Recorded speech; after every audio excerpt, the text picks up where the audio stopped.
Seja bem-vindo ao MDA, coloque seu fone de ouvido e viaje com a gente no mundo dos animes. 5, 4, 3, 2,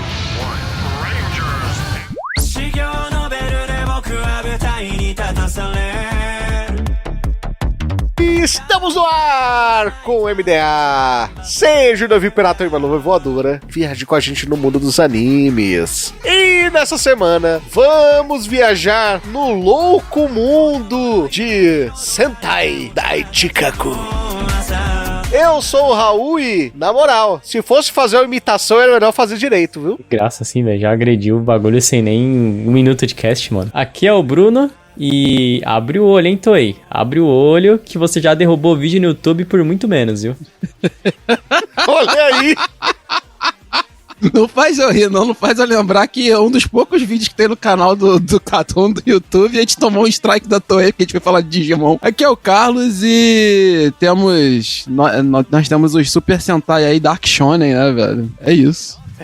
Olha os Dark Shonen voltando aí. Né? Fala pessoal, aqui quem fala é o Christian e se você tem fetiche por macacões apertados, faça um mangá cheio de personagens usando eles. Todo Super Sentai, né? Todos Super Sentai. Não, peraí, só um segundo, tem uma ressalva aí, tá? Sentai não são macacões, depende do Sentai, aliás, né? Porque aliás, o Sentai atual, que é o Boom Boonger, os caras estão usando roupa de piloto, que é macacão de corrida. Sentai, macacões e bumbundia, mano. É isso que a gente gosta! É, mano. Curiosamente, bumbum em japonês é vrum vrum, barulho de carro, por algum motivo. É que nem o One One será o Uau, né? Mas assim, aqui é macacão mesmo, assim. Tu vê os personagens ficam até com a bundinha arrebitada mesmo, cara. Fica até impactado. Até os personagens gordinhos têm a bundinha redondinha, cara. Exatamente. O autor, ele expressou ali alguma questão dele, com certeza, nessa obra. Mano, é parte do poder, velho. Ele gosta de nádegas. Aí, Valente, que bom que foi o Chris que falou, que se fosse o Luizão, ele ia falar sobre faça um mangá que tenha uma mulher bonita que te bate, tá vendo? E tem nesse mangá, né? Tem nessa obra. É verdade. Mais de uma, inclusive. É. Um monte. Eu sou o Rafael Valente e o famoso jeito de The Boys nunca fica velho, né? Você pode colocar ele em qualquer estilo de animação que vai funcionar. Que é pessoas que eram pra ser boazinhas são um bando de... Exatamente. Obrigado, Valente. Obrigado. Não tem como errar, essa é a verdade. Não tem como errar. Valente nem começou, ele já é o MVP do podcast, pô. Ô, irmão, tem sim, tu já leu o quadrinho de The Boys? Complicado. Não, eu não li, mas quem leu foi o autor do Sentai Daichikaku. Exatamente, eu também nunca li, mas a série é boa. O quadrinho do The Boys é um pedaço de cocô fumegante. Garfienix, gente, Garfienix. Exatamente. E pra saber se Sentai Daichikaku também é um pedaço de cocô fumegante, após os e-mails.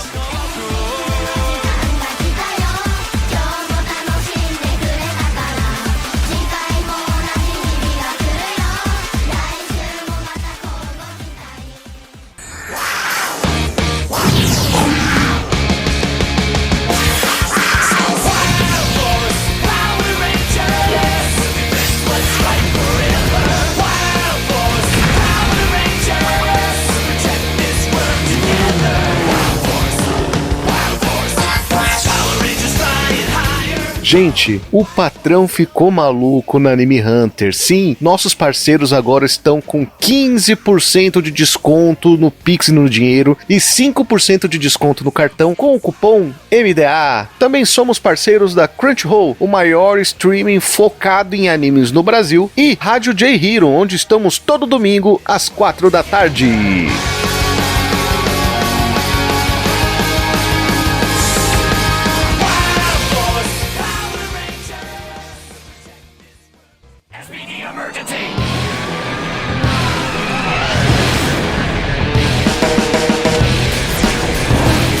De volta com os e-mails. E aí, Bruno, parece que Initial D Second Stage fez o pessoal ativar a quinta marcha aí e mandar mensagem. Claro, né? Pô, Initial D não tem como, né? O batidão, tuts, Eurobeat sempre tá aí, né? Exatamente. Você pode ver que eu tô falando até mais devagar. A Joyce Emaodia diz o seguinte: Eurobeat é bizarro de bom. Louca pra ver o mangá aqui no Brasil pela Panini. E eu concordo plenamente, Eurobeat é muito bom. Principalmente remix com Eurobeat, é muito bom. Inclusive, você sabe qual é o único defeito do mangá? Qual que é? Que não tem Eurobeat. É, mas aí... seria legal, vai ter um QR Code ali no meio do mangá com... Escuta esse Eurobeat aí, cara. Ouve esse negócio aqui. Ouve isso aqui, ó, enquanto você tá assistindo. Também tem mensagem do Seibert, ou Seibert, comenta aqui como é o correto. Cyberto. Salberto, ainda não assisti Initial D, mas assistiu o spin-off MF Ghost. Descobri na metade que era o spin-off. Agora com o cast, com certeza darei uma chance para Initial D. Uma baita novela. MF Ghost é um assunto meio delicado aqui, né? Na staff aqui do podcast. Tem gente que odeia, tem gente que ama, tem gente que nunca quer ouvir falar de novo. E tem gente que nem sabia que é do Initial D, né? Então é sempre um assunto meio complicado aqui quando a gente fala de MF Ghost. Na dúvida, assiste Initial D. Na dúvida, assiste Initial D, exatamente. E temos mensagem de quem também, Bruno? Do Jai Cerqueira. E ele diz o seguinte: Pikachu, o episódio 1 é de 2021, manos. Joguem logo o terceiro stage no próximo mês. KKKKK. Dito isso, o melhor cast de 2024. Cravei. Caraca. E fato, né, mano? É realmente de 2021. Pior de tudo aqui não tá errado, não. Pior de tudo. Vamos tentar, a gente não pode prometer, né? Porque, querendo ou não, cada ano que passa aí tem mais animes populares aparecendo. Mas a gente vai tentar, pelo menos uma vez no ano, soltar uma temporada de Initial D, tá bom? Acho que é por aí, né, Bruno? Mandem um comentário no Spotify falando: voa não, quero mais uma temporada de Initial D. Até porque a gente tá com bastante gravação de podcast ultimamente de animes que tem várias temporadas, sabe? Que a gente não gravou, de obras mais antigas. E aí a gente tem que saber encaixar essas obras, saber encaixar as pautas frias, né? Saber encaixar os musicais e sobrar espaço pros animes das temporadas. Pior que é isso aí mesmo. Geralmente a gente tem que fazer a conta pra caber ali os animes da temporada, porque se a gente não falar da temporada, o pessoal fala: cadê os animes de temporada? Aí se a gente coloca os animes de temporada, o pessoal fala: cadê os animes antigos? Então a gente tem que ter sempre equilíbrio ali, né? Pra vocês terem uma noção, mais ou menos a média de cada ano é 50 episódios. Esse ano a gente vai ter 51. A meta é 52 pro ano que vem, né? Não.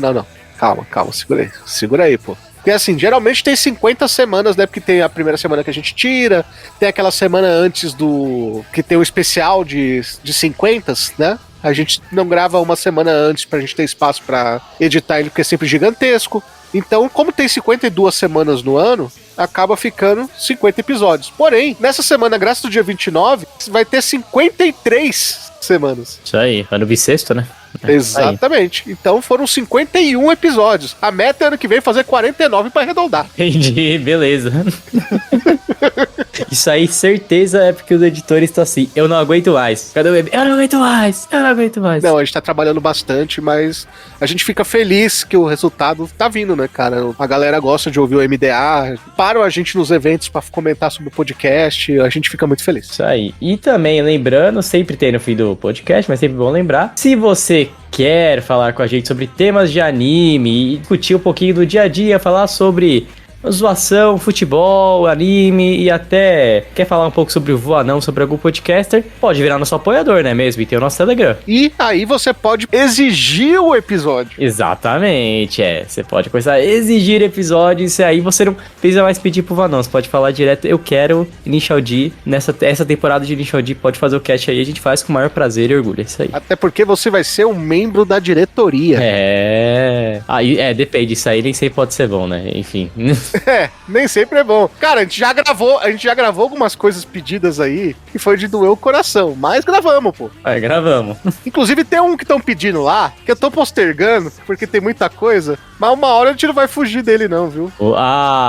Acho que eu sei qual que é. Ok. Realmente é um cast a ser gravado, é isso. É um cast a não ser gravado, se depender de mim. Dito isso, bora pra um cast que já foi gravado. Vamos ouvir.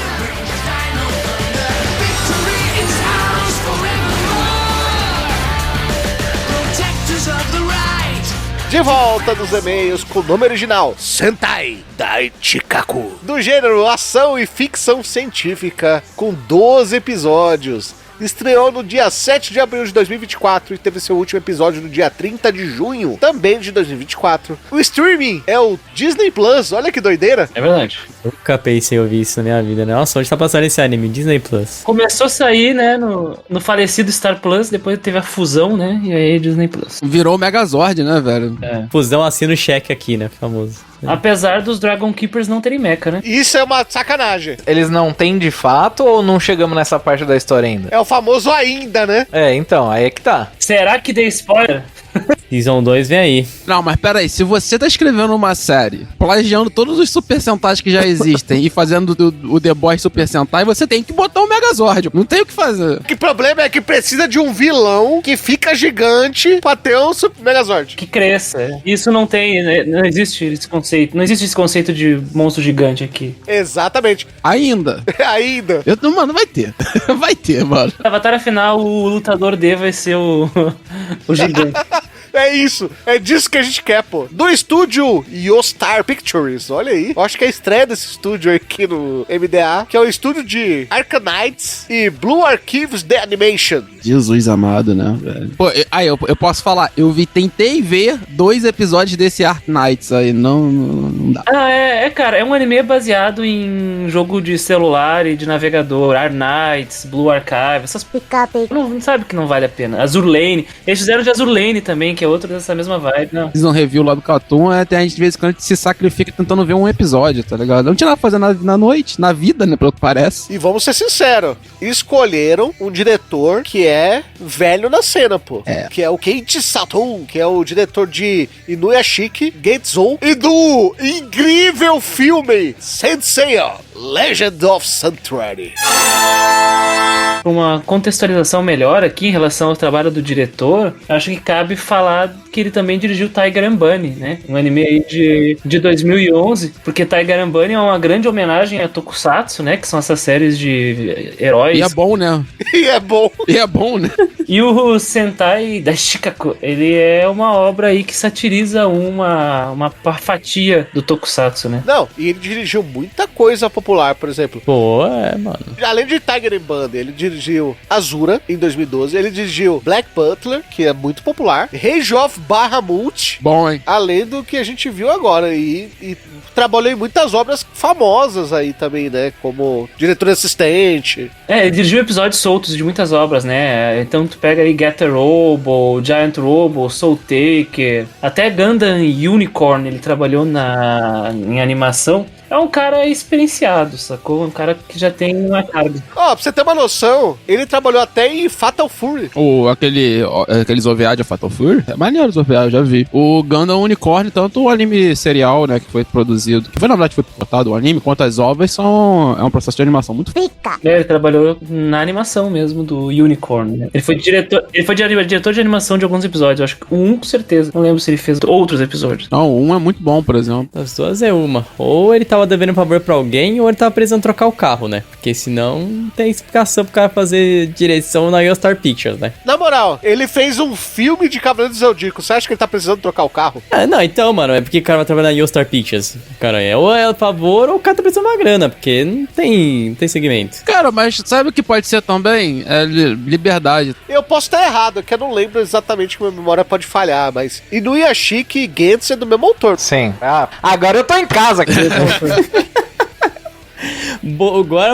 Agora botou o credencial na mesa, já era. Agora tu bota a camisa 10. É do mesmo autor, sim, Raul. É do mesmo autor. Olha aí. Agora a pergunta, Valente, Gantz é melhor, né? Olha, é melhor do que Inuyashiki, mas tá ligado, né? Não significa que é bom, né? Eu sou fã número 1, né, da parada, então não tem como. O Yostar Pictures, né, que é o estúdio, ele animou um balde de jogos para celular e navegador aí, a Azulene e Arknights, que nem comentamos. Uhum. Então, o Sentai da Shikaku, ele é meio que uma exceção perto dos trabalhos que esse estúdio fez. Então, eu tenho uma hipótese sobre o que está acontecendo com esse estúdio. Como ele é recente, ele é de 2020, eles estavam fazendo dinheiro com trabalho terceirizado, sabe? É o que eles estavam fazendo. Muito provavelmente. A série Azuline, que é bem famosa, eles trabalhando junto, né? O Azur Lane, sim. Mas eu quero dizer que esse ano esse ano não, né? O ano que vem, de 2025, tá planejado pra eles lançar uma obra original. Então acho que eles juntaram dinheiro, fizeram um pé de meia pra eles lançarem as suas ideias originais, que vai ser um anime de golfe. Garotas jogando golfe, que é o Sorairo Utility. Meu Deus do céu, velho. Tá saindo bastante, né? Anime de golfe, né, velho? Cara, que bizarro, velho. Inclusive, o último anime de golfe que ficou famoso, o autor é o mesmo de Katekyo Ritmo Reborn. né? Tem que lembrar disso. Não, lembrando, foi cancelado na Jump, mas é isso. É o Laser Robot lá? Ah, não, isso não ficou popular nem aqui nem no Japão, Raul, pelo amor de Deus. Mas tem um animezinho de golfe novo na Netflix. Por que ninguém sabe, mas tá saindo bastante coisa de golfe. Eu ouvi bastante até sobre esse anime de golfe do Netflix, que eu não estou com o nome em mente aqui, mas é porque tem umas personagens femininas maduras que são tipo instrutoras do personagem principal. É por isso que eu ouvi falar. Então, é a fórmula do sucesso dos caras, né? Sim. E vamos ser honestos, né? Ultimamente tá tendo muito ou anime novo ou relembranças de animes de esporte de rico babaca, né? Tá tendo esse de golfe. Prince of Tennis vai voltar nessa temporada. Disso ninguém fala. Ah, a gente vai ter que evocar a clássica, né? A gente vai ter que evocar aquela clássica, né? Tu vai invocar, tá ligado quem, né? Vai vir a carta armadilha aí, velho. Você não tá ligado. Toma cuidado que se falar 3 vezes Prince of Tennis, o Guaraná aparece. Mas o Bruno é o Guaraná 2, então ele segura, pô. Ah, é? Novamente, é mais digno usar uma pedra de crack do que ver Prince of Tennis. Vai ter Prince of Tennis nessa temporada, vai começar agora em outubro? Vai. Ô, louco. Essa temporada tá com muito anime popular. Popular não quer dizer bom, tá? E tem muita sequência também. Não, a maioria é sequência, pô. Não, gente, é uma season que tem mangazinho da Jump. É isso. E tem o Uzumaki. Ó, essa temporada tem Blue Exorcist, Dragon Ball voltando. Bleach. Mano, só da Jump, contando com o Blitz, são 4. Tem o Danmachi, mais uma temporada de Danmachi. Sword Art Online de novo. Não, mas esse Sword Art Online é o bom, que é o spin-off. Ah, do Gangue Online, tá. Isso. Tem dublagem do estúdio Alcateia. Amigo. Mais uma vez o Alcateia aqui, né, cara? Bons trabalhos o Alcateia vem trazendo, né, cara? Bons trabalhos. Com direção de Lin Jardim e Marcos Jardim, assim como em Sandland, direção de Lin Jardim e Marcos Jardim, que não são parentes, né? Porque um é Jardim com I e outro é Jardim com Y. A gente tem que sempre relembrar. Isso aí, erro de grafia, hein? Pode ir atrás. Conglomerado de jardim, né, velho? Se não me falar que esses caras aí, um deles é brasileiro, tá de brincadeira, né? Porque sobrenome Jardim... Não, pô, é só brasileiro, é estúdio de dublagem, pô. É dublagem, pô. Não, eu quero dizer que parece que a Alcateia tá encabeçando as dublagens da Disney mesmo, aqui de anime da Disney, porque o Code Geass Rosé da Reconquista tá sendo dublado por eles também, que eu não assisti ainda. E curiosamente, o anime da Menina Cervo tá sendo dublado por eles também. Inclusive, se você falar Code Geass 3 vezes, o Vulpix aparece na gravação. Mas invocar o Vulpix é mais tranquilo, né, velho? Só precisa usar metade da mana, né, velho? Ah, Você tem que ter mais mana, você tem que ter mana e dinheiro, porque o Vulpix tem que estar de folga, né? Porque a hora extra dele é cara, velho. É isso. fuso horário também, cara, tem que lembrar disso. Ele pode estar trabalhando agora, pô.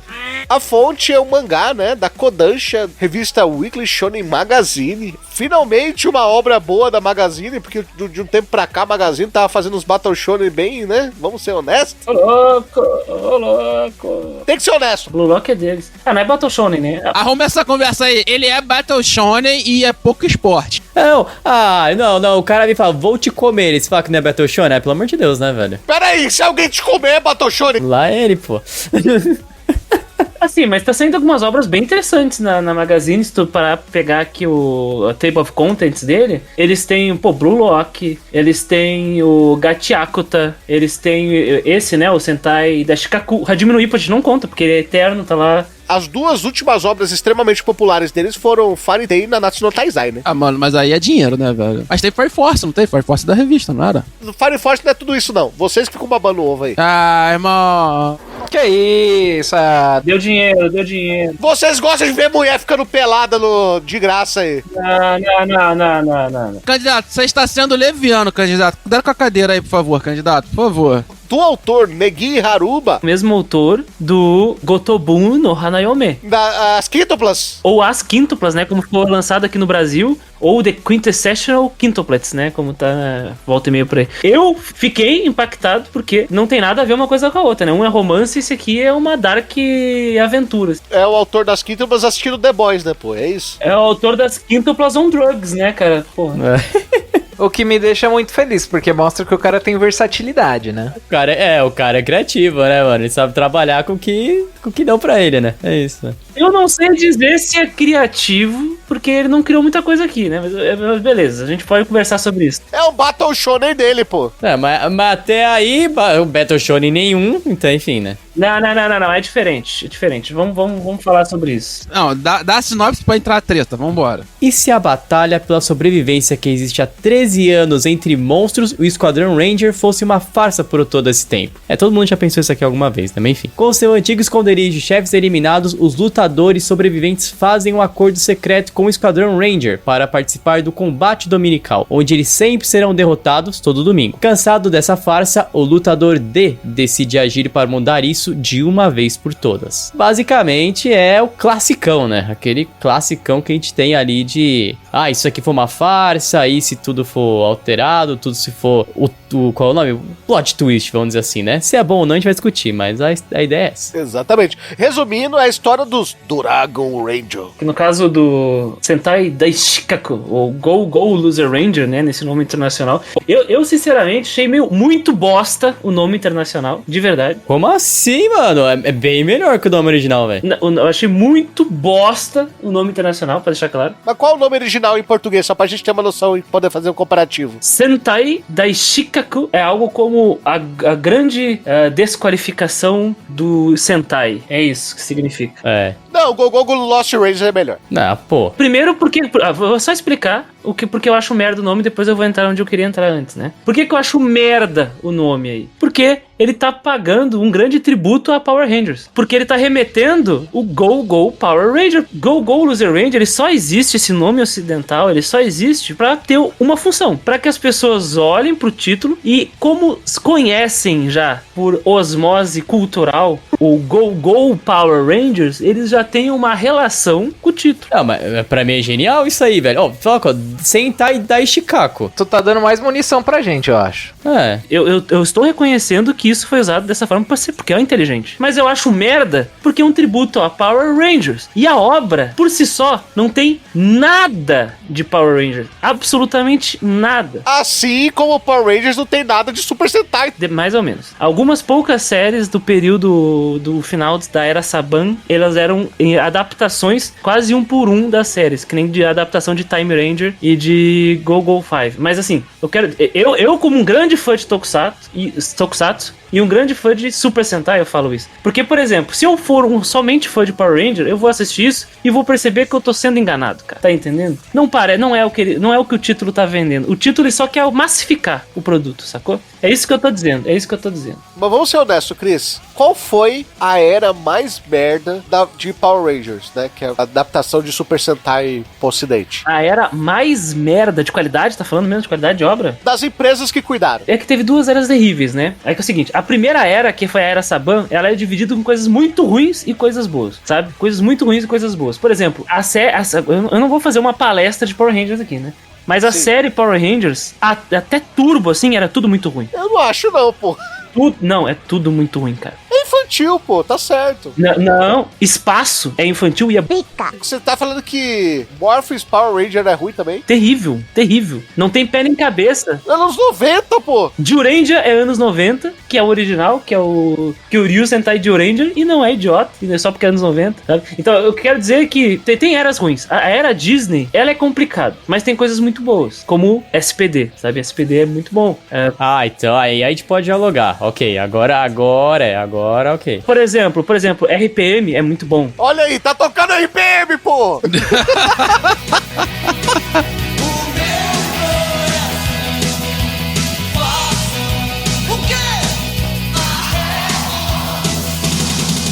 Daí depois a Saban voltou, depois Disney, e fez Samurai e fez Megaforce, sabe? Que são... Megaforce e Super Megaforce são as piores séries de todas. E Samurai é ruim, hein? Samurai é ruim mesmo. E olha que Samurai tentou adaptar Shinkendi. Shinkendi era... Pica. E eu vou falar uma coisa pra você. Megaforce e Super Megaforce são as piores temporadas de Power Rangers de todos os tempos. Todos. Nossa, terrível. E é na mão do Saban, cara. É Neo Saban essa era aí, tá entendendo? Por isso que eu digo que Disney não fez tanta coisa ruim. Dino Trovão, Dino Thunder, SPD e Power Ranger RPM são interessantes. Mas tem umas merda ali também. Mas enfim, eu não queria entrar nesse meandro aqui, mas a questão é que eu acho que o título lhe engana, cara. Eu concordo com todos vocês que é um ótimo título pra chamar atenção, e ótimo, concordo. Mas eu acho que engana, cara. Engana demais e eu me sentiria enganado. Eu dificilmente bato o olho, tipo, sei lá, My Hero Academia. Se eu olhasse só o título e fosse assistir o anime por causa que é uma academia de heróis, eu não ia assistir. Mas é o nome original, pô. Não, eu tô ligado, mas tô falando, o título não quer dizer muita coisa pra mim. Sempre procuro dar uma olhada no que se trata a história, pra também não ficar muito de xereca na hora que eu for assistir. Assim, o detalhe principal é, cara, se a gente for levar essa questão de Tokusatsu, essas coisas assim, vamos ser sinceros, né? Super Sentai, Tokusatsu, até Black Kamen Rider, que é um pouco mais famoso, é nicho, mais nicho que anime. É, aqui, né, pra gente é nicho, né? Pra gente aqui no pra Brasil, gente, né? sim. É nicho. Não, pro internacional, né? Tirando o Japão, assim, comunidade internacional. Não, tirando o Japão, até nos Estados Unidos. É, comunidade internacional. Eu não sei se foi realmente a Disney, tá? Mas como eles estão com o streaming aí, e, bom, eles botaram dinheiro no negócio, né? É. E eles pegaram uma obra, uma animação vinda de mangá que chama Sentai, e botaram Gogo, Loser Rangers, ou seja, botaram, tipo, fala assim, ó, gente, é a nossa animação de Power Rangers aqui. É isso que eles quiseram fazer, vamos ser honestos. Sim. Não, é esse. Sim, sim. É isso que eu tô querendo falar, tipo assim, se tu for pegar a maioria das pessoas, cara, tipo assim, a marca Power Ranger, eu acho, globalmente, é muito maior que outra marca parte de Sentai. É muito mais conhecida que o Super Sentai, mas é muito mais. No ocidente, sim. Até porque a Toei não deixa o Super Sentai vir pro ocidente. Então, é isso que eu tô falando. Aí quando você pega o processo de distribuição pro ocidente, estamos falando aí, sei lá, Europa, alguns países de outros países da Ásia, falando de Disney Plus, né? América do Norte inteira e América do Sul, esse tipo de coisa. Talvez alguns países da África. Tu vai pegar todo esse processo assim, é muito mais fácil pra você chamar a atenção, pra você fazer o processo de comunicação, tudo esse tipo de coisa pro anime, mesmo que a história não bata. Inclusive, tipo assim, a maioria das pessoas não vão ter essa perspectiva de tipo assim, não tem nada a ver com Power Ranger no processo de construção narrativa, na verdade ele tá fazendo ligação com outros Super Sentai, mas a maioria das pessoas vão olhar e vão remeter Power Ranger. Tem os 5 maluquinhos coloridos. E vamos ser sinceros, do mesmo jeito que não tem nada a ver com o que você vê com Power Ranger hoje, porque eles é uma obra infantil e tudo mais. Se você pegar o Super Sentai, tirando, né, toda a estética, né, dos heróis coloridos, mas como roteiro de obra, também não tem nada a ver com Super Sentai, pô. Nada. Era aí que eu ia entrar também. Aí tu tem esse autor, que ele fez um romance e tal, né? Pô, que deu muito sucesso e tudo mais. Aí ele terminou a obra dele, foi em 2022, eu acho que ele terminou não, 2020, que ele terminou as quíntuplas. Aí ele começou esse mangá, que estamos falando do anime aqui, em 2021. Ele teve uma folga bem curta, já devia estar com isso engatilhado, tá entendendo? Geralmente já tem, né? Já tava com isso engatilhado e começou a fazer e tal. E aí o que acontece, né? Tem bastante coisa que remete a Super Sentai, de verdade, tem bastante coisa. A constituição dos monstros, eu acho que os inimigos, os lutadores, eles são uma das referências maiores do que até os uniformes dos Dragon Keepers, né? Sim. Porque os lutadores, eles têm uma característica muito típica dos oponentes dos anos 70. Sim, do primeiro Super Sentai, né? Exatamente. Não só do primeiro Super Sentai, mas também dos soldados bucha da Shocker, do Kamen Rider de 71. Então, tem essa referência. Existem um monte de referências visuais que existem nessa obra. Existem. Inclusive, Chris, você comentou antes sobre o SPD, a questão deles ter, tipo, uns 5 heróis e a galera que tá, entre aspas, treinando pra subir, né, de cargo, é muito SPD, né? Cara, mas aqui é o seguinte, eu ia comentar sobre isso também. Tem essas referências visuais, tem o fato de que as armas são brinquedos. As armas deles são brinquedos, tá entendendo? Sim. Isso é bastante tokusatsu de 2000 pra cá, assim. Principalmente ali a partir de 2009, 2010, final do período Heisei, né? Que a gente chama, começaram a virar bastante brinquedos. E aí, tanto que as armas, elas se carregam com cartucho, sabe? Tu coloca um cartucho atrás, ela fica com mais poder. Aí o rosa é um cetro que regenera partes do corpo. Aí o outro não sei o que é uma metralhadora gigante, só que é colorida. Isso é Super Sentai, sim, sabe? Isso é tokusatsu. Só que eu ia falar sobre isso, cara. Esse negócio de institucionalizar o time Sentai é muito raro. É muito raro. Poucos Sentais foram institucionalizados, e quando institucionalizados, eles não eram uma academia. O SPD, a versão Power Ranger lá do Deca Ranger, ele tinha um pouquinho disso, porque ele tinha 2 times policiais. Ele tinha o time A e o B, né? E Deca Ranger, ele, por mais que fosse a polícia, que é uma instituição, ele não era tipo, vamos treinar esses caras aqui para serem os novos Sentai, sabe? Não tinha tanto isso quanto a gente vê aqui. Por que eu digo isso? Porque aqui, os caras, eles treinam e colocam em castas os membros de cada pelotão, sabe? Tem um pelotão vermelho, um pelotão azul, um pelotão verde, que é totalmente tributário ao membro Sentai colorido em questão, sabe? E eles são direcionados por habilidade. Então, se tu é muito muito perspicaz com tecnologia, tu vai pro time amarelo. Se tu é muito bom em luta, tu vai pro time vermelho. Se tu é de suporte, vai pro time rosa, sabe? Ou tem muita força física, vai pro time rosa. Esse tipo de coisa, assim. Isso é bem raro, assim. Poucos Sentais foram institucionalizados. Jetman, Oranger, Deca Ranger, os próprios Time Rangers, que são de 2000 e que eles são viajantes no tempo, mas não era assim, sabe? Isso é uma coisa original do autor. Eu então acho que ele não quis só dar uma mudança da questão de vamos ver do ponto de vista dos vilões, mas também vão mudar a fórmula. Você mesmo deu uma comentada por cima, não só... Mas acho que já o fato dele colocar o lado dos vilões já é uma mudança gigantesca, né? E não só como, tipo... Pô, os mocinhos são os... É tipo, os vilões, teoricamente, né, que eram pra ser os vilões, eles estão na mão de uma quadrilha, porque basicamente é uma quadrilha. Uma milícia. E isso pra mim já é uma mudança muito forte, né? Tipo, tem toda essa parada de que... tem toda uma mudança na estrutura, né, dos Rangers e tudo mais. Mas eu acho que só esse fatinho de tipo, pô, tamo olhando por outra perspectiva, já é uma mudança gigantesca pra mim. Mano, aí eu vou discordar aí do Chris também por um ponto até... Tô exatamente... Cara, o ponto assim, o que a gente tá discutindo aqui, de certa forma, é a construção de mundo da obra. Não é só uma questão de sonalizar de paródia, é uma sátira. Essa obra é uma grande sátira do que a gente tem de Super Sentai. E não é só, ele não tá colocando só o ponto de vista do vilão. Cara, os Rangers aí, né, o Sentai, ele é uma indústria, existe uma indústria atrás. Eles fazem uma série de TV. Não, então, cara, e com o patrocinador, com a coisa marcada, com o evento, com o merchan, com um monte de coisa rodando. Essa é um pouco a sacada, que talvez seja a única coisa que a gente vai poder falar bem aqui na obra, mas enfim, que o world build eu não tenho o que reclamar, porque de fato, velho, você tá pegando uma história que já é, digamos, consagrado no Japão, e você tá criando toda uma inversão de valor em cima dela. Então, pô, o Rain não é só a questão o Ranger é mal, né? A questão do Sentai é mal. Não, meu, eles são a questão de perversidade. Eles são tudo aquilo que eles lutam contra, teoricamente, né? Mas tu discordou de que parte? Da parte de colocar assim, não, é só uma questão de trocar, ou é só uma questão de fazer um paralelo com o Power Ranger. Não, cara, ele tá até querendo fugir disso, ele tá querendo focar essas coisas, entendeu? Mas eu não disse isso, eu só estava dizendo que não é só uma inversão do ponto de vista, mas também é uma apresentação de uma institucionalização. E o fato de existir uma institucionalização por parte desses heróis, toda essa questão de patrocínio faz parte, sabe? Os caras fazem série. Tem uma cena que é bem impactante até, que o Vermelho tá assistindo o DVD lá. Pois é, essa cena é boa. Essa cena é boa.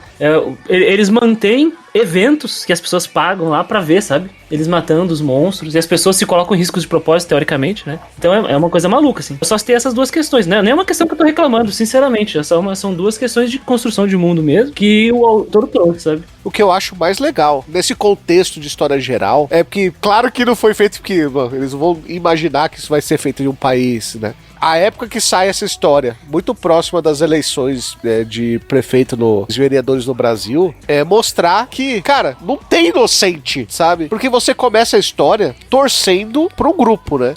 Começa torcendo pro grupo de vilões. E aí, você pega e fala assim, não, esses heróis, eles são vilões, porque eles fazem isso, isso, isso e isso, aquilo. Só que você começa a ver também que o outro lado também não tem inocente, porque o grande monstro lá e tal, que a gente achou que tinha sido destruído, ele aparece no meio da história e você vê que, tipo assim, não, mas esses caras são meio que escravos desse grande monstro, porque eles são o criador deles, né? Então você não tem inocente, né? Tem vítimas, né, cara? Tem vítimas aí. A famosa, se gritar, pega ladrão, não fica um, né, irmão? Porque se você pegar de um lado ou de outro, cara, não tem inocente nenhum. Os lutadores, eles são vítimas, né, cara? Os caras são criados, eles não sabem por que eles são criados e são colocados pra fazer um trabalho como escravizados pros dois lados. Mas é bucha, é o povão, pô. É o povão. Exatamente, mas exatamente essa questão. Se tu para e faz um paralelo, tu consegue levar isso em consideração, totalmente. Eu acho que a coisa mais interessante da obra inteira é esse processo que se abarca na ideia do conceito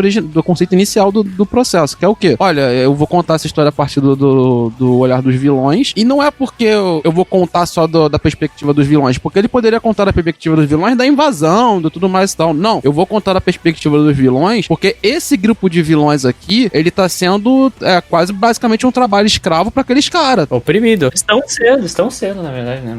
Então, nesse processo, o que eu tô fazendo? É basicamente uma denúncia de como funciona um processo de exploração trabalhista, sabe? Então, quando você vai fazer esse processo, ele tá iniciando esse caminho a partir dessa visão dos vilões. E aí, o que acontece? Ele começa a construir como é que toda essa indústria funciona em volta disso, em volta dessas ações que eles estão fazendo. E aí, ele vai construindo.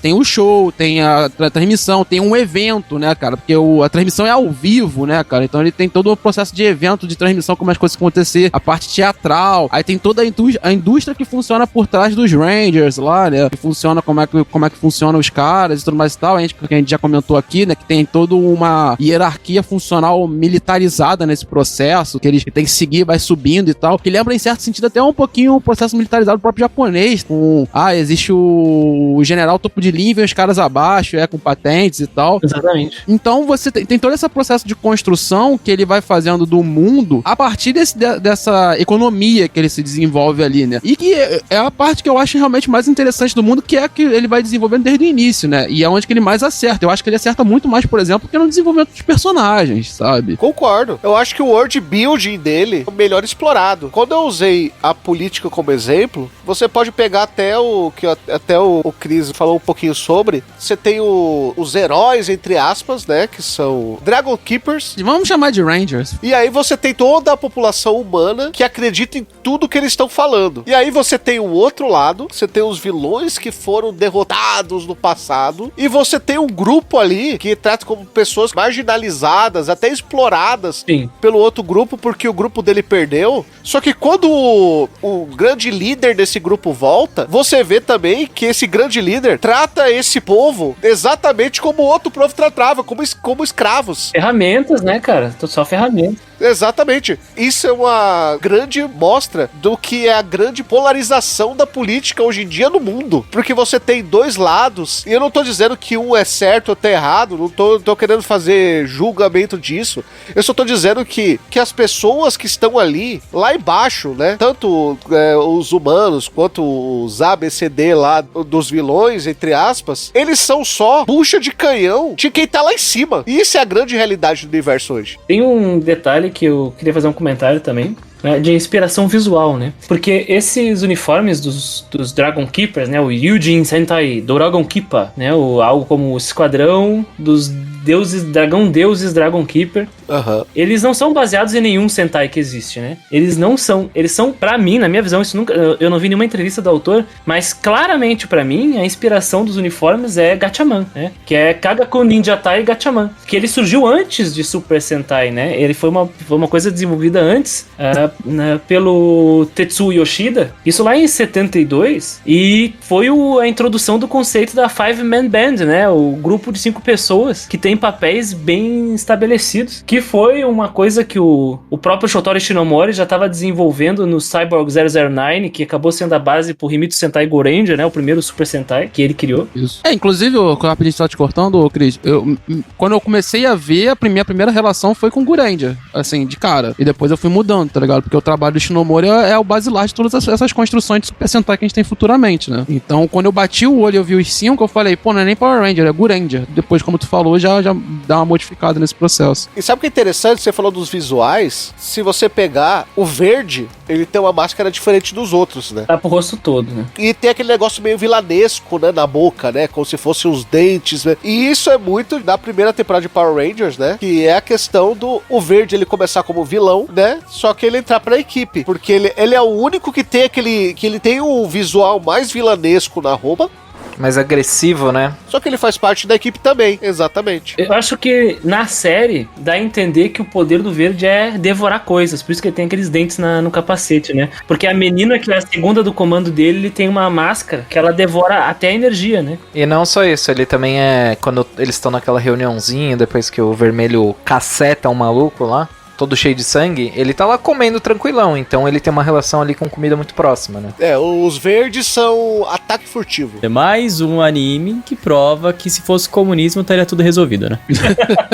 Então, indo da União Soviética tocando aí, por favor, e segue a discussão. O Carlos, ele tinha levantado um ponto sobre a construção de personagem, eu já achei um pouco diferente. Eu vejo que ele tem alguns momentos em que ele sobe e desce, assim, em relação à construção de personagem, construção de mundo. No começo, eu acho que ele ele tem, como a história é muito interessante, a gente tá vendo uma coisa que dá muito certo, quer queira, quer não, né? Toda essa pegada. Ele começa com uma ideia muito legal, a todo vapor, e aí quando ele resolve se infiltrar, ela dá uma caída. Nossa, é isso, é esse meu sentimento. Nossa, aí é dali, é esse ponto. Você pegou em cheio o negócio.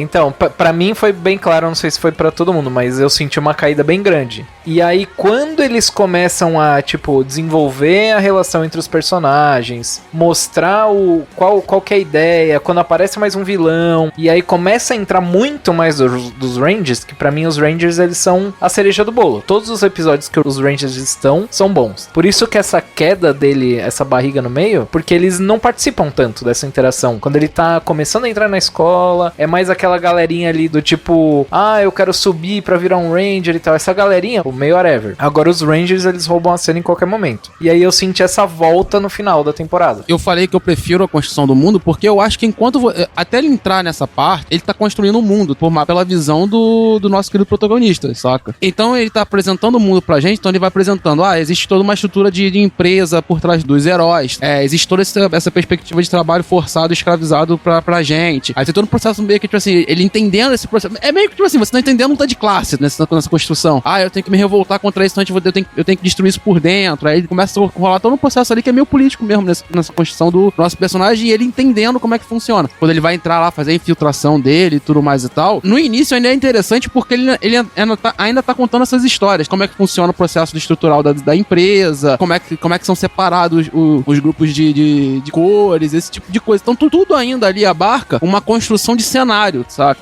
Aí pra mim a queda acontece principal porque a partir desse momento ele vai começar a construir a personalidade do personagem principal e de outros personagens que estão em volta dele. E ali eu acho que a obra fica muito sem graça, sabe? No sentido, porque tu já tá definindo o teu processo inicial, a gente já entende que existe uma quebra de perspectiva, sabe? Tipo, o que a gente tá vendo, o que é apresentado pro mundo não é de verdade a realidade, sabe? Existe toda uma construção ali. Então a gente já comprou a ideia de tipo, esse cara vai assim, meio que vai comprar esse processo de revolucionário, de mostrar pro mundo o que tá acontecendo e tudo mais e tal. E aí, ele trava esse processo pra quase reiniciar o processo de conto da história. Por quê? Porque ele tem que começar a contar a história do grupinho, ele tem que começar a se tornar amigo dos outros e tudo mais e tal, assim. E, cara, é tudo meio clichêsado naquele processo, sabe? Então tem que ter uma... Pastorizado, né?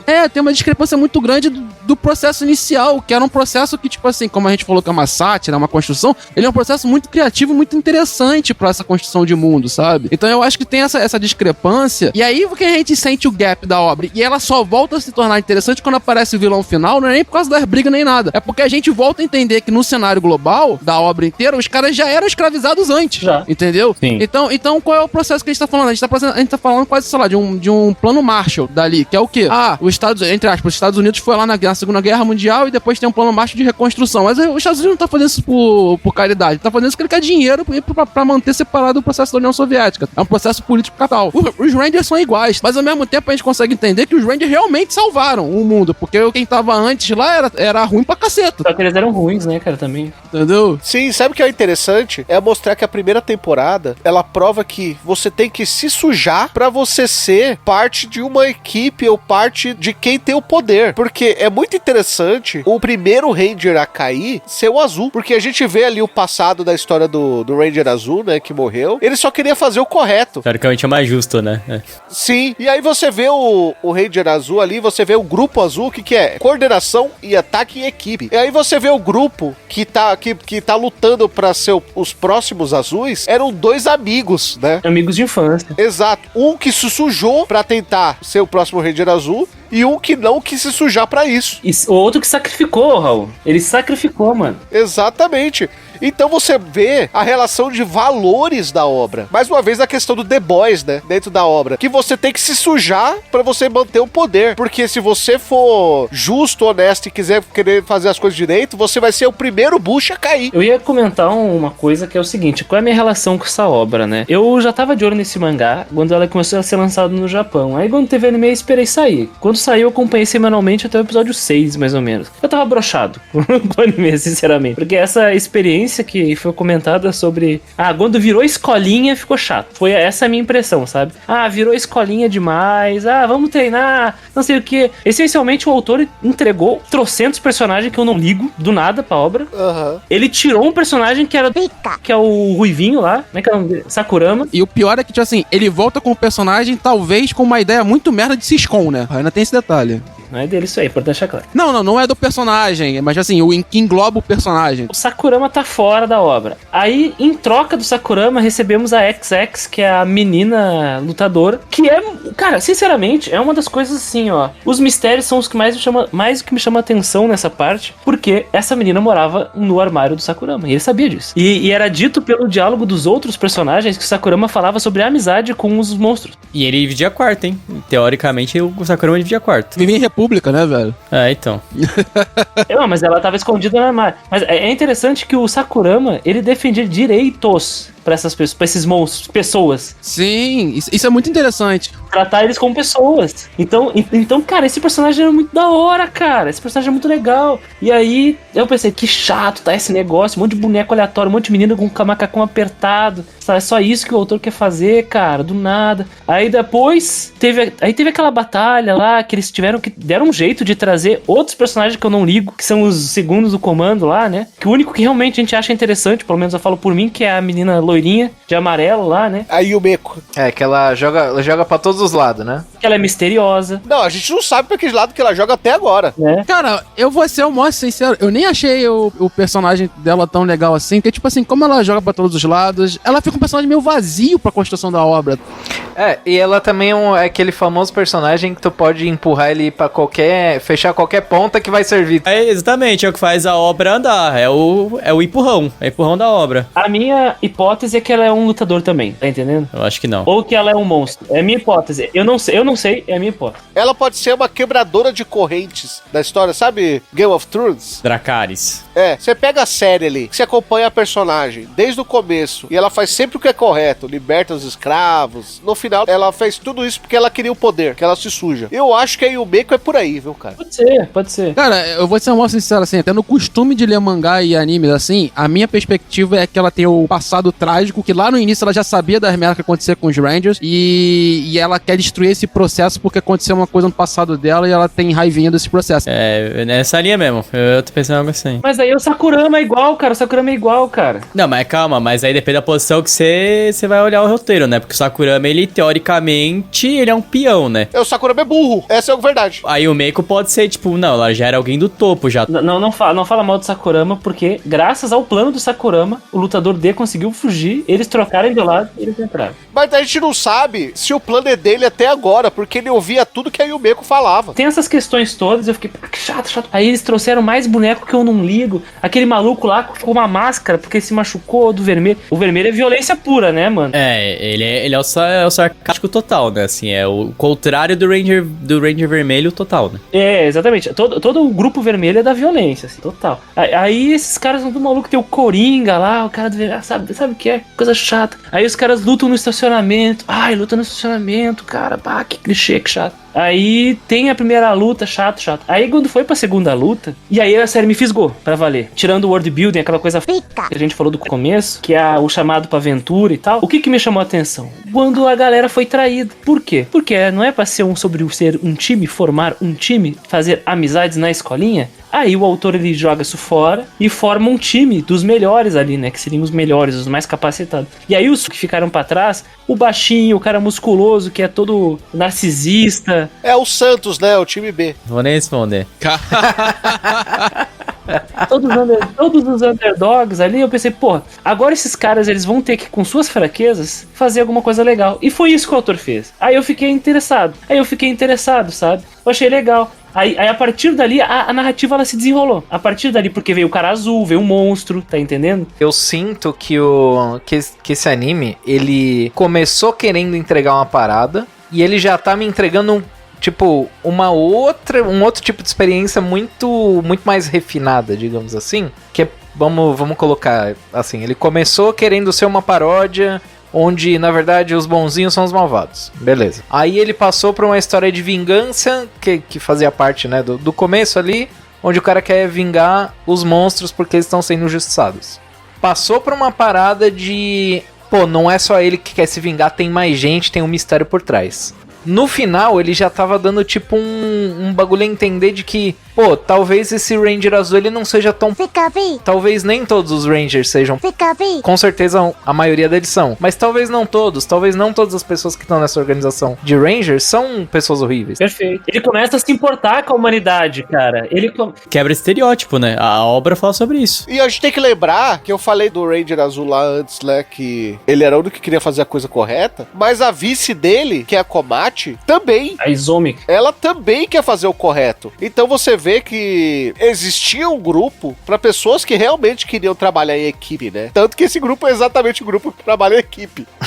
E o antecessor do Dragon Keeper azul aí, ele era um cara aparentemente gente boa, porque ele tinha um orfanato que o Sakurama cresceu lá. E aí entra uma crítica minha, que aí vai o ponto que... Qual que é o meu problema com esse meio da obra, tá? Eu concordo com o que vocês falaram, mas tem uma coisa que me irrita muito nesse meio da obra, cara. A obra, até o episódio 3, 4, ela dá um tom. Então, assim, é um tom de uma obra que vai ser mais séria, que vai ter sátiras, vai exigir um pouco mais de maturidade da pessoa que tá vendo, pra ela entender os pontos de vista, entender a inversão de valores. E aí, beleza, bacana. Chega no episódio 5, 6, aí tem lá o Sakurama, o clone, né, do Sakurama, na verdade, que é o lutador D, o Kaishon e até o Shutokita, que tá no mesmo orfanato. Os caras viveram basicamente a mesma infância junto, no orfanato, que descobre isso no final. E aí ninguém teve uma, tipo, percebeu que o Sakurama, pô, esse cara tá diferentão. Ele não é o Sakurama. Aí fica, você, mano, tá meio óbvio que o cara não é ele. Daí fica nessa parada de querer infantilizar essa sensação, sabe? Teve um diálogo sobre isso na obra, não teve? Cara, tem algumas pinceladas. Você tá estranho. E outra, vamos ser sinceros. O Shun, que é o vice vermelho, ele lutou contra o lutador D, fantasiado de Sakurama uma vez, perdeu, descobriu que era um vilão. Aí o lutador D se infiltrou lá no grupo, vestiu de Sakurama, e ele não notou. Mano, é uns bagulho assim, cara, não conversa o que a obra tava apresentando até agora. É um pouco o que o Carlos falou, assim, ele tem que fazer um processo de reconstruir a parada, sabe? E aí você infantiliza demais o negócio. Você acabou de sair de uma obra super séria, super dramática, com um tom muito mais maduro, e passa pro grupinho de amigos que ele na escola. Até voltar a parada, até voltar a parada lá a luta com o Lorde lá, o Petro, que aí volta realmente a dar o tom da obra e tal. Mas até aqui tava lamentável, velho. A minha perspectiva é que ele tem que esticar a obra. Quando você vai construir uma narrativa desse tipo, é uma narrativa bem complexa pra se fazer. Então, quando ele chega naquele ponto da invasão e tudo mais e tal, ele começa a construir o timinho e tudo mais e tal, ele vai pra uma narrativa muito clássica de mangá quase shonen, sabe? Por isso que a gente vê esse processo de queda no processo. Só que no inicial não era. Ele trabalha com narrativas bem complexas, como a gente tá falando, de uma construção de cenário quase político, esse tipo de coisa, entendeu? E aí quando ele cai pra uma narrativa que, principalmente pra gente aqui que tá acostumado a ler, ver shonen pra caramba, esse tipo de coisa, cansa. Ele entra, ele cansa, ele tem uma quebra nesse processo, entende? Até ele ser retomado com o que eu acho que é a parte mais interessante, e tem pinceladas de momento, como a gente falou lá, a garota guardada no armário, todo esse processo político, essa questão do Sakurama lá falar sobre direitos humanos pros vilões, sabe? Ele dá as pinceladas nesse processo, só que a construção inteira que tem ali nesse meio de arco ali, esse arcozinho de shonen de batalha mesmo, de competiçãozinha, de subir ranking e tudo mais e tal, ele é muito envelopado no processo tradicional de shonen de porrada, sabe? Então ele fica meio deslocado nessa construção, sabe? É meio... Eu acho meio sem graça. Porque, tipo assim, poderia até ser um arco de treinamento, ele treinando pra ser o Rangers, e aí com isso ele vai conseguir ganhar os poderes pra conseguir enfrentar os próprios Rangers lá, os Dino Trovão da vida. Mas, assim, dá pra fazer um jeito diferente, aonde que, tipo assim, o mistério principal caminhasse, ele investigando, ele fazendo os processos e tudo mais e tal, o que não é, né? Porque o foco se torna em meio que, entre aspas, humanizar o nosso querido Dzão, sabe? O lutador D. Foi necessário pra ele conhecer pessoas e ele ser infectado ali, entre aspas, pela humanidade, né? Porque ele começa a se importar com as pessoas. Ele até se questiona, por que eu tô me importando com essas pessoas? Então ele conviver com as pessoas foi necessário. Pra conviver com as pessoas, o que o autor fez? Pegou algo que dá certo, né? Vamos fazer um arco de campeonato aqui, de lutinha.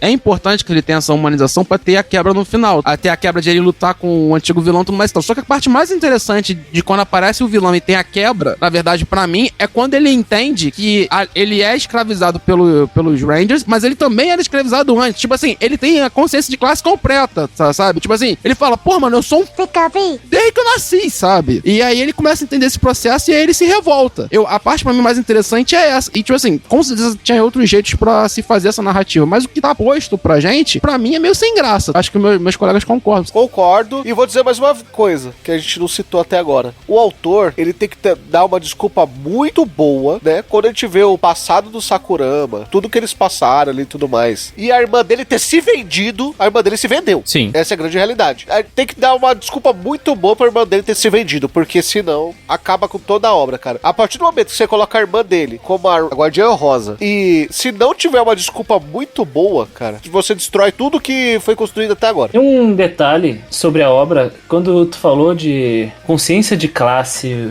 Carlos, tem uma fala que eu achei sensacional. A primeiro momento de consciência de classe, assim, que envelopou o Lutador D, foi quando o Patrola lá, eu chamo de Patrola, né?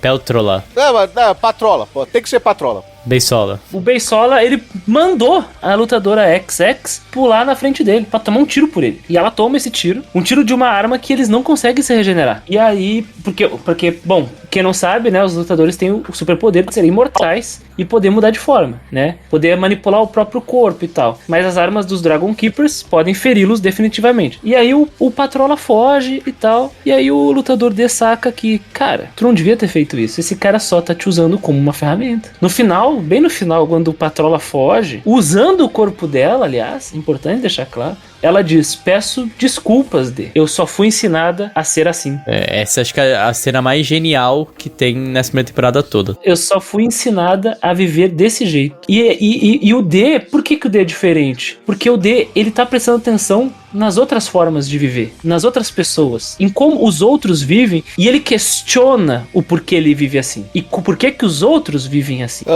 Então ele tem perspectiva, então a consciência de classe dele, ou seja, de ser um operário, um proletário, um trabalhador que está sendo utilizado, está sendo usado como forma para outros terem poder, terem lucro, que seja, ele saca isso, e ele percebe que a XX, né, é que nem ele, é igual a ele, mas ela não teve a oportunidade de poder perceber, olhar ao redor, esclarecer, acender, compreender em completude a consciência de classe. Porque é desde o início, ela foi ensinada que a única forma certa é desse jeito. E o detalhe mais interessante é que, na verdade, o primeiro momento que ele tem de resolução dessa consciência de classe é quando o amigo dele lá, que é o lutador A, ele morre, né, na mão do vermelho. Sim. Então, na verdade, a percepção da luta, entre aspas, da luta de classe mesmo, né, nem entre aspas, da luta de classe dele, é quando ele se coloca frente aos seus pares e ao que tá acontecendo junto aos seus pares. Então, tipo assim, como meus pares estão sofrendo, por isso eu consigo entender o mundo, sabe? Esse é o processo natural. E é engraçado que ele começa também a entender como é que funciona o processo dos Rangers, se colocando no lugar dos Rangers. Por isso que eu acho que até que a ideia é boa de ele fazer a infiltração, de ele se entrar lá, mas a execução que eu não me agrada. A execução é ruim, Ele tinha um ponto de vista muito fechado, ele vivia numa caverna, ele saía todo domingo lá pra lutar com os heróis, e ele achava que tudo aquilo era errado porque os heróis iam lá pra apertar eles, falar se eles fizessem alguma coisa errada, ele matava todo mundo, e eles achavam que todos os humanos eram assim. Até ele conhecer a humanidade. Ele conheceu os humanos e entendeu que não é todo mundo assim. Que do mesmo jeito que eles estavam sendo usados, a humanidade que estava assistindo aquele pão e circo também estava. E ele começa a compreender as pessoas que ele faz amizade, né?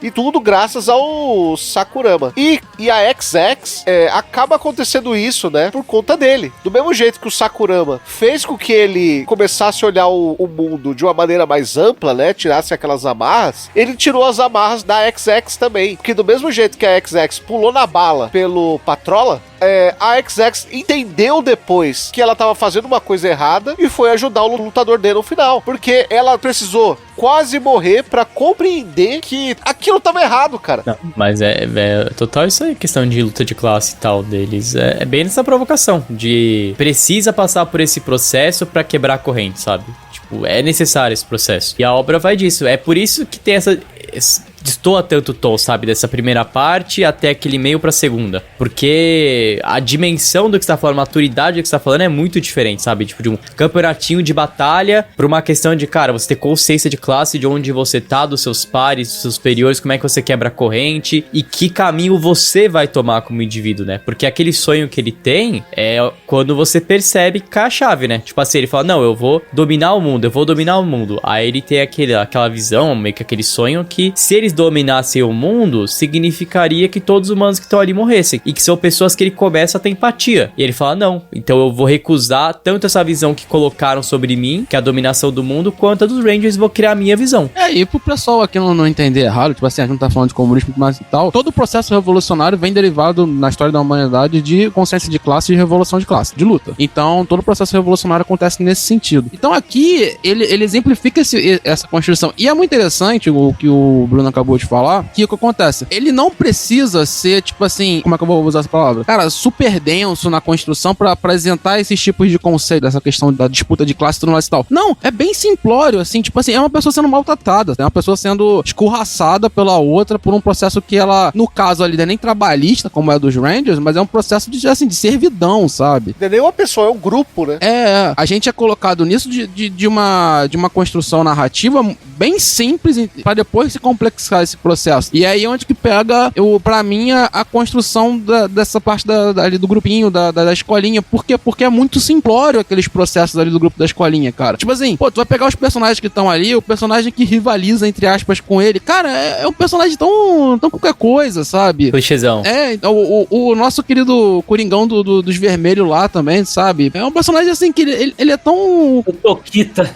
Sabe? Ele é tão qualquer coisa, sabe? Por isso que eu tô falando que quando chega nesse ponto, parece que o autor perde a mão no ato de desenvolver esses personagens. Enquanto ele acerta muito no que ele tá querendo narrar pro mundo, a construção de personagem deles, tirando dos personagens principais que a gente tá apresentando, tudo bem que a garota lá eu também não acho grande coisa, mas principalmente o Sakurami do Lutador D, ele dá essa rara de mão. Eu acho que até porque ele não conecta muito bem com os temas e as propostas iniciais que a obra tem. E tudo que abarca a proposta inicial da obra, que é essa outra visão, essa construção dessa perspectiva a partir dos vilões que são escravizados e tudo mais e tal, tudo que tá em volta desse processo, na obra é maneiro. E quando sai desses processos assim, o autor ele escorrega bastante pra conseguir fazer essa construção. E isso que é meio, que acho que depõe contra a obra nesse momento, sabe? O grande resumo é que o motivo todo mundo já conhece, né? É que o de cima sobe e o de baixo desce. É disso que fala essa obra. Concordo. É isso. É o bom chibom bombom. E tá tocando, né? E assim, eu só espero também que, tipo assim, ainda...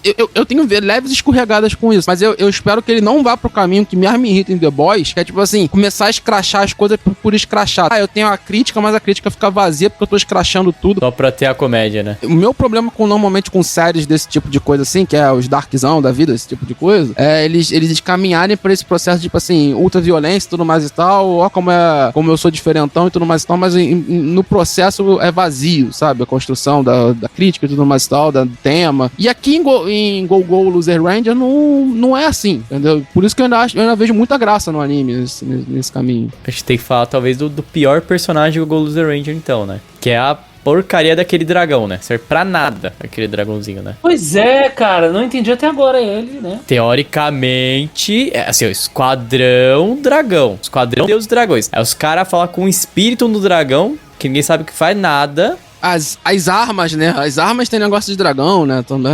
Não, e as armas é nada mais que a power bank, né? Porque se o cara pega o cartucho, taca ali a energia e descarrega. O que deu a entender é que esse dragão é o que deu as armas, que deu o poder pra eles. Que isso não é tecnológico. Com certeza. Não, mas serve pra nada. Ele não fala nada. Ele faz nada na obra. Mas se você olhar qualquer série de Mahou Shoujo, tem um bichinho lá que ele só serve pra isso, pra dar o poder pra elas, e é isso. Calma, calma. Em Madoka não é isso, calma aí. Você tá querendo usar uma referência por uma grande maioria, pô. Muito alta, né? Eu ia comentar que é bem comum Super Sentai, tu tem o fantoche que acompanha eles, né? Que é bem comum, assim, o bonequinho que é pra vender boneco, vamos lá, é pra vender boneco. E aí eu acho que o autor, ele colocou esse dragãozinho exatamente pra cumprir esse papel. papel. Ele não teve relevância alguma na narrativa pra nós, que estamos vendo do ponto de vista do D, porque não chegou esse momento ainda. Acredito que vai ter alguma relevância, sabe? Acho que vai ter. Ah, mas galera, o Zordon é isso em Power Ranger. Não, Zordon não. É o robozinho. É o Alpha. O Alpha sim. Não, o Alpha tem muito mais representatividade e importância na obra do Power Ranger que o Zordon. Em espaço, o Zordon morreu pra todos os vilões morrerem. Tá esquecendo dessa? E antes disso, se você pegar os quadrinhos lá de Power Ranger, o Zordon tem uma história... Ah, mano, nunca li. Inclusive, a Indivisible Press aí podia mandar os quadrinhos, né? Tá mal bonitinho. Divisível, pô. Divisível. Lembra que a gente falou do Go Loser Ranger? Será que é o título internacional? O título internacional era Ranger Reject. Esse era o título internacional. Esse é bosta. Esse é bosta, é. Go Luigi Ranger ficou melhor mesmo, meu. Isso aí eu tenho que confirmar. Na série, seguindo a ideia de The Boys, The Rangers. Acabou, tem mais história. Ah, não, aí não. Aí você tá sacaneando, pô. Esse era o título internacional. Aliás, até no Japão era usado junto com o título japonês. Tanto que ele saiu em outros países do mangá com esse título, Ranger Reject. Aí, em 2022, saiu nos Estados Unidos, pela Kodansha Estados Unidos, Go Loser Ranger. Então eu acho que aconteceu. Eles fizeram exatamente a estratégia que a gente comentou, né? Pô, Estados Unidos, vamos jogar pra remeter a musiquinha mesmo. É isso aí, e Brasil também. E outra, faz sentido com o personagem principal. É o perdedor que tá querendo virar um Ranger pra dominar o mundo. Vai, Ranger, perdedor, pô. É isso. Tá tudo aí no título, pô. É estranho porque ele não é um Ranger, né? Mas, ok. Ele tá no meio termo, pô. Pô, ele foi contra o mestre dele. É, mas ele não pode virar Ranger, né? Que senão ele morre, velho. Enfim. Os outros países usaram Ranger Reject, com exceção dos Estados Unidos e a Alemanha, que lambe as bicas dos Estados Unidos. É importante deixar claro.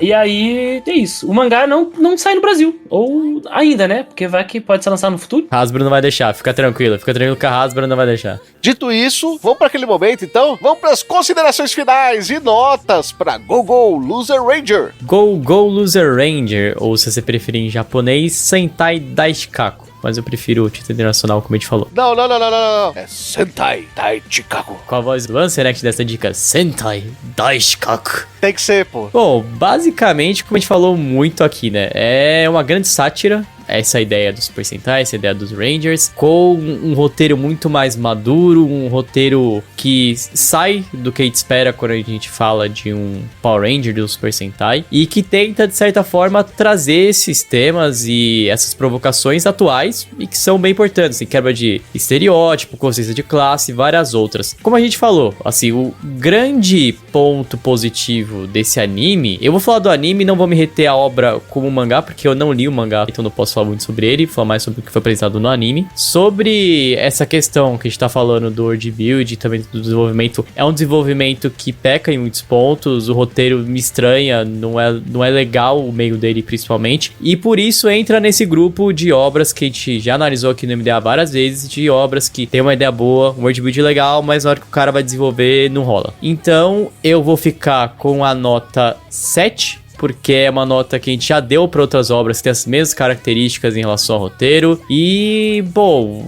me deixa um pouco triste porque eu gosto desse tema de Power Rangers Super Sentai, mas não vou falar que é uma nota ruim também, acho que é uma nota que tá justa. E eu gostei da trilha sonora, tá? Gostei da opening, achei muito boa, inclusive uma das melhores músicas do Tatsuya Kitani, na minha opinião. É, pô, Google Power Ranger é a melhor música que tem, pô. Não, também é muito boa, mas a que toca lá, acho que é Eve, não lembro qual que é o título da música que o Tatsuya Kitani deu, mas é muito boa a música. Pô, boa deixada, ô Bruno, que eu acho que é uma das melhores aberturas do ano, por enquanto. Sim. É bem legal essa abertura de Go. Quando saiu o anime, né, o Valente já chegou falando do anime lá no nosso grupo e tudo mais e tal, aí eu falei, vou dar uma olhada. E eu gostei da primeira proposta, eu vou ser sincero, eu vi esse anime em 3 partes, mas assim, acho que eu vi os 3 primeiros episódios que a gente ia talvez gravar lá, pro Cartoon, que a gente faz esse acompanhamento de season, né? Aí não rolou, eu deixei em off um tempo, tava vendo outros animes da temporada que me interessavam mais, né? Inclusive um já saiu, né? Que foi o Tonari no Kai-san, que eu parei também depois de um tempo e voltei. Aí depois eu voltei, fui até o episódio mais ou menos que o Chris também foi, até o episódio 6, 7. Ih, broxou então. Aí tipo, quando começou esse negócio de escolinha, eu fiquei... Aí, tipo... Mas como era semanalmente, assim, eu acabei deixando mais 2-3 semanas passar e foi semanalmente, aí eu vi assim, vi uma tacada e depois acompanhei semanalmente o final. Acho que eu peguei quase no finalzinho, faltando uma semana pra acabar ou 2. E aí ele me surpreendeu, né? A gente já comentou aqui o final quando entra o vilãozão lá da primeira temporada, ele surpreende e tal, né? O Patrola. Beisola. E... Pô, será que ele tem um bar também? Será que ele tava escondido no bar do Beisola? Isso seria maneiro, né, velho? Ele faz terraplanagem e constrói bares. É pastelaria do Beisola, respeita. Era no subterrâneo, né, velho? Por que não? É, né? Entendeu? Pode ser lá no subterrâneo do barzinho, né, velho? Esses detalhes. É um pub. O pub do Biarritz. Pô, o pub é... Mano, o pingado do Beisola é tenso ali, né, velho? Porra, mas tem essa sinuquinha braba lá no Beisola, né, velho? Tipo, ficou uma sensação meio... Que a gente já comentou bastante aqui, né? Essa sensação de quebra, assim, de brochada com anime, esse tipo de coisa. Mas eu acho muito interessante a proposta que o autor falou, que eu já comentei, o processo inicial da obra, né? E tudo que se amarra em volta dele, e é uma coisa que eu sempre gosto de comentar, né? Sempre tem o tema principal quando tu vai construir uma narrativa, e sempre tem muito bem estruturado qual é o seu fio principal de construir uma narrativa, né? E eu acho que por mais que ele erre, toda vez que ele volta pra esse processo, né? Ele acerta quando ele faz esse processo, né? Ele tá sempre voltando pra essa construção primária dele, né? E essa construção primária que a gente já comentou, da luta de classe, do processo, entre aspas, revolucionário, da libertação, né? Dos monstros e tal, desse reconhecimento, dessa construção de mundo, né? O mundo como empresa e tal, a parte capitalista construtiva ali dos Rangers e tal, é muito interessante. Eu realmente achei diferente. Assim, é um mangá que é daquelas coisas que eu falo, mano, eu vejo anime pra ver essas ideias diferentes, essas coisas que provavelmente, também que essa aqui é um pouquinho mais natural de a gente ver no ocidente, então não sei se seria tão diferentosa assim, quanto, sei lá, o Mawaru Pigindrum da vida, um Saranzaimai da vida, essas coisas assim. Mas me fisgou. E até hoje eu gosto dessa parte, entendeu? E é muito engraçado que eu gosto da construção do mundo e a maior parte de Ranger Shonenzinho eu acho um saco. Isso que é o mais engraçado. Talvez seja a parte que mais vai atrair a galera, sabe? Tipo, de lutinha. E a animação tá muito bem feita. A direção tá bem feita. A estruturação de som com a ação tá muito bem feita. As cenas de ação estão bem construídas no anime, né? O processo de tensão pra esses clímax de batalha e tal, que envolve, né? A possibilidade... Tem a parte lá onde que o Dezão vai estar quase pra morrer, né? E tem aquela virada junto com o Sakurama que é muito interessante, sabe? Então, tipo assim, pô, o anime sabe se construir. Mas ele tem essas falhas que a gente já comentou, não vou ficar me repetindo. E aí ele dá uma queda muito grande pra mim na nota, nesse sentido. Vou ficar próximo ali do Bruno, vou dar um pouquinho mais alto só, mas vou dar um 7,5 ali porque eu achei interessante esse processo.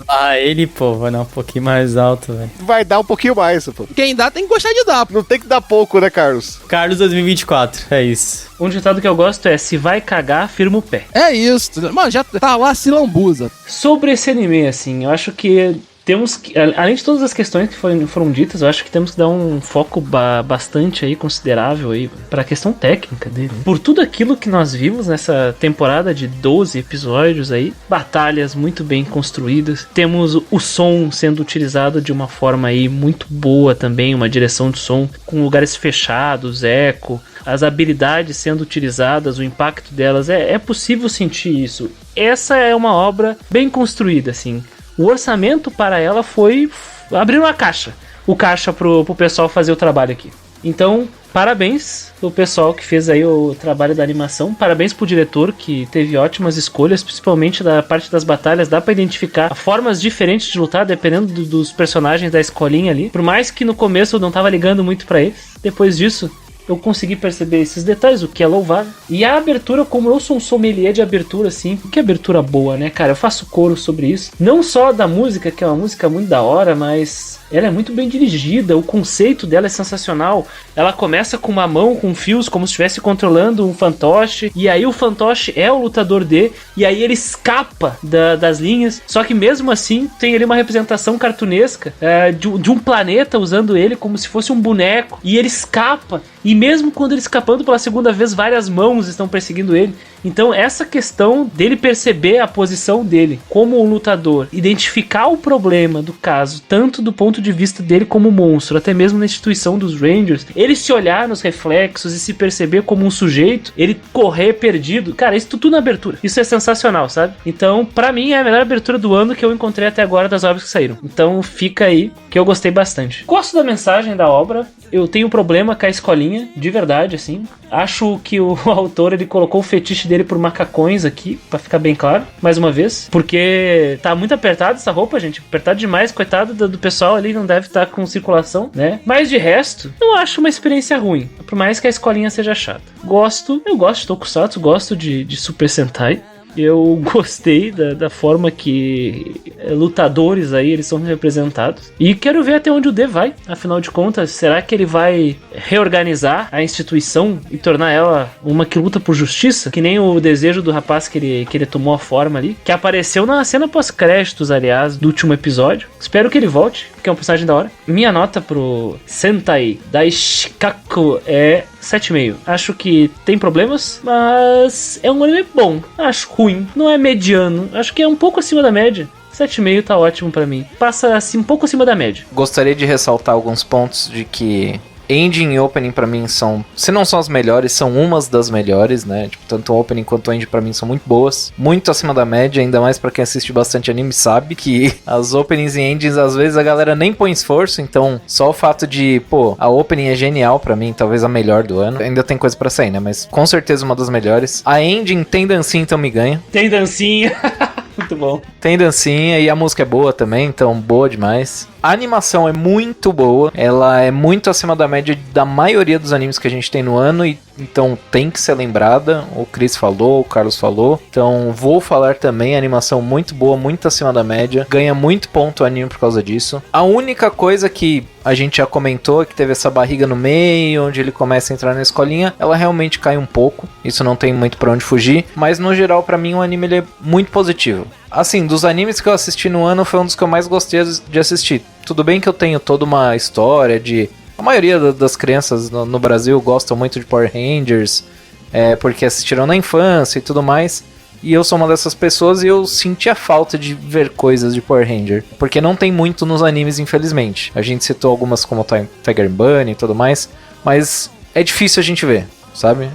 São muitas outras histórias de outros escopos. E Gogol Loser Rangers acabou trazendo isso pra mim, e de uma forma que eu já gosto, que é aquela parada meio The Boys, assim, que eu também gosto bastante. Então pra mim não ia ter erro, eu sabia que eu ia assistir e ia gostar. Mesmo com essa barriga no meio, eu acho que uma nota 8 é uma nota muito justa. Eu coloco ela um pouco mais alta pelas minhas preferências, mas acho que tirar uns 2 pontinhos ali pelas dificuldades que a obra passou durante o caminho é justo, uma nota justa pelo escopo das coisas que eu gosto. Bom, acho que a galera falou tudo, né? Falou da barriga no meio da história, falou da questão do world building, de tudo que a história tem a apresentar. Só que eu, sinceramente, acho que a história tinha muita coisa pra apresentar e no começo eles tentaram fazer uma coisa meio corrida e tentaram reduzir isso a uma escola, né? Mas não rolou, né?